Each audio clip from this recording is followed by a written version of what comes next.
mixed martial arts. MMA. There will be a fight soon. 2 men enter, and Rumble 365 is how we get there.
A lot of times what we're doing is combinations that are really fight specific. So we were just working a little bit ago, when we fight a wrestler, a lot of times what a wrestler's trigger is to shoot is going to be a jab. So if he knows he's fighting a wrestler and we want to get him to shoot, we know if we throw that jab he's going to shoot. What's our next punch going to be? A 6 to lift the head, right? So right when he throws this 1, boom, he lifts my head, comes across, and then comes straight with the 2. So they're things that just, they flow in a fight. All right, now let me touch those legs, right? Okay? You see it sprawl. You see me go? Sprawl, okay? 1, 2. There we go. Back up. 1. 1, 2, 3. Good, there we go. 2. 2, step 2. There we go. 1.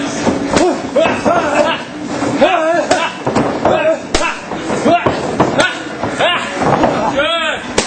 1, 2. Good. Take a break. Good.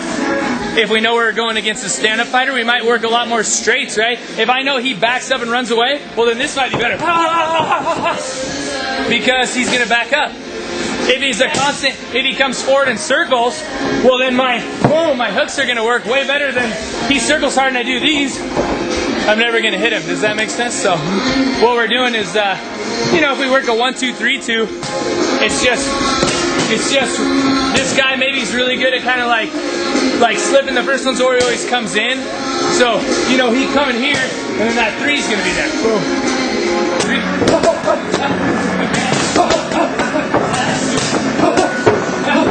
Make it better. Good. Good. 1, 2, 3. Good. Give me some push-ups, recover while you're doing push-ups. Big deep breaths, slow push-ups, huge deep breaths. Obviously you slow your breathing. We got to be able to work and control the breathing. Here we go, 2 more, slow. Good. Big deep breath. Here we go, hands up. 1, 2, 1, 2, 3. 1, 2, 3, 4. 1, 2, 3, 4, 5, 6. Good. 2. Good. There we go. Make me pay. Make me pay. Good. We call it consciously recovering. So if we think and use our brain to recover, then we can, we do a lot better job. In the same respect, I can increase my heart rate by breathing fast. I can raise my heart rate. If we consciously think about expanding our breath and drawing it out a long ways, we actually can slow the heart rate. And so if we're stuck in positions where we're not having to be explosive, then we have to consciously think about our breathing, and it really helps you keep your stamina up the whole entire time. If you're explosive constantly and just going, you'll burn out in 2 minutes. These guys, once they get to pros, they're going for 15 minutes or 25 minutes for a pro. or for a title fight, that's way too long. To sit there and just, when you get stuck in some of those subs or whatever, we have to be able to consciously recover. Sit, realize you're not in danger, and take a few breaths, and then keep pushing. Good, really hit that face. There we go again. Good. What do you enjoy most about doing this? Honestly, you know, like, I'm from a small town, you know, and it's just, you know, I have a little brother, and that's like another thing, you know, he can talk about his older brother being a fighter, you know, that's just hearing him talk about it, you know, my dad can talk about it, and just the adrenaline rush, you know, knowing that you kind of have a support system. You know, you got all these guys that are getting paid millions of dollars to play sports, you know, and I'm doing this for free. You know, I'm stepping in the cage for free just to have my 30 or 40 people that keep up on me, just to keep, you know, kind of helps you feel happy, you know, you step into the cage. Some kids look up to you, you know, especially for the sport of wrestling. You know, it's falling out a lot, you know. The wrestling programs are getting smaller every year, and, you know, a lot of kids are always asking me, you know, how did you get good at it? Honestly, wrestling is the background. You know, you get into wrestling, that's like a starting background for MMA. You look into the UFC, you look into the amateur division, wrestlers are dominating starting out. You know, jiu-jitsu guys are having to train for wrestling so they can counter that out. Boxers are having to train jiu-jitsu wrestling to counter it out, just because wrestling was a huge background that started the MMA world. I started out 4 years ago in a jiu-jitsu gym, you know, 10th Planet Hit Pit, which actually just combined it with Warrior Camp. R.W. Pigal was the instructor over there, and I had a tough time mixing in my jits with my wrestling, because jits you want to be on your back, wrestling you want to be on your belly. So I was having difficulty like transitioning that over. And then R-Dub, instead of trying to switch me completely, he worked it in. You know, he worked in top submissions for me, because, you know, wrestlers are top fighters instead of bottom fighters like jiu-jitsus. So he really worked in my top jiu-jitsu with my wrestling background. So I became a really well wrestling jiu-jitsu guy. I've only been submitted once out of all my fights. And actually, I thought I knocked the guy out, but he played possum, and I was ground and pounding him out, and he came back and ended up submitting me. But yeah, I mean, I'm really hard to submit, you know, I'm really submission awareness just from my wrestling background. Honestly, from what I've been told, you know, the guy, he can't compete with me on the ground. So I don't see it going after the first round. I feel I'm going to dominate him on the ground. I'm going to finish it with a submission or a TKO, honestly, you know. He's smaller than I am. You know, he might have a better stand-up. He's at that stand-up gym. But then again, I've got 15 fights in the cage and well-experienced standing up wise, you know, so unless he's going to finish me with a big punch, a head kick or something, it's going to the ground, and that's where I'm going to dominate the fight.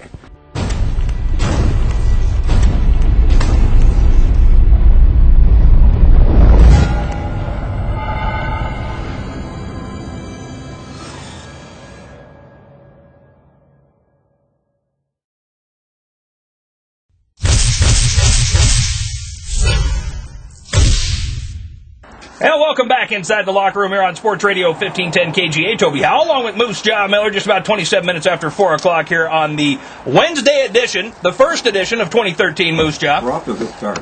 I think so. I do. We got the proper people in studio. Everything seems to be going right. And we're going to have something every day going on, aren't we?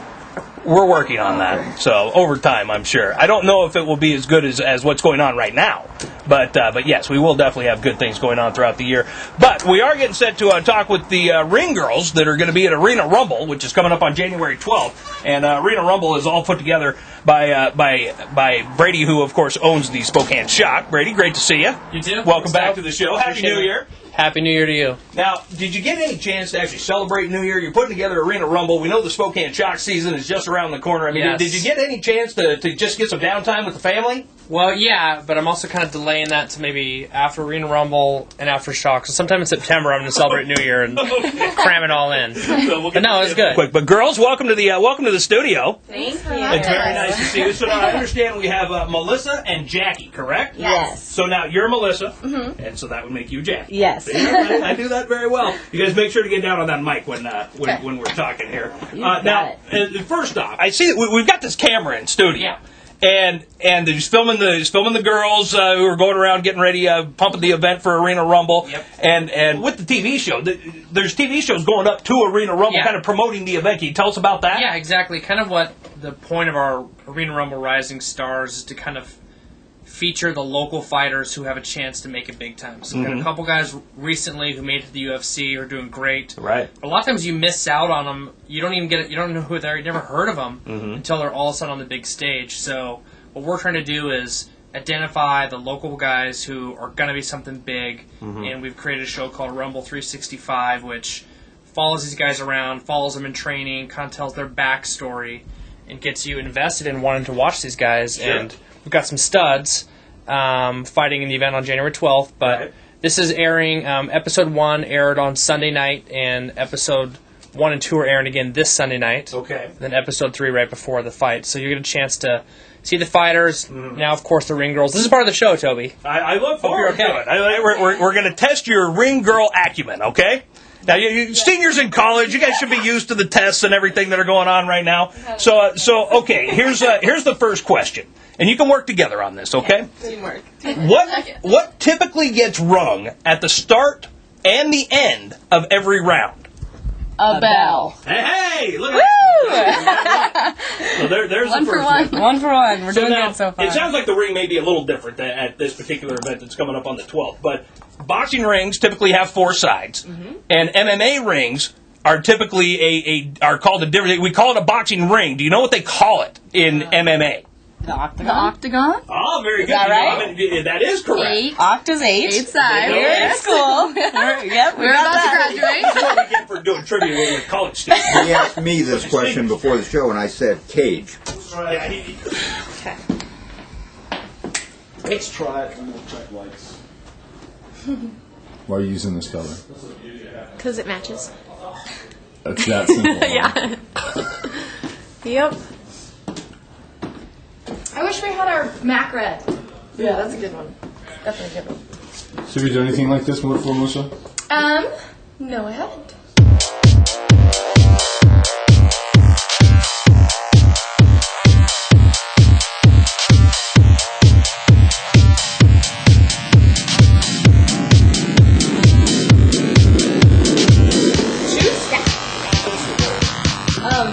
Did you want me to try on the big ones? The tall boots? We were thinking these ones. Those would be amazing too. Let's try those. Okay. Either those, maybe these dollhouse, We thought about that, but we were thinking maybe a little bit too frilly. maybe. So Mel, what's a guy gonna do to impress you? Oh my gosh, we're not talking about this. Yeah, we are. They've got to be funny and cute, and they have to be nice, and they have to treat me well. And that's about it. Yeah? Those are my only requirements. That simple? Booty, let's go. No booty. Actually, you know what? Big booties. Yeah. Get your booty over there. Yeah. It's not gratuitous if the girl asks for it, right? Right. Is that true? Absolutely. That's what I'll tell my wife later. Art direction by Mel. Make sure the booties are in there. Absolutely. Always got to get a little booty.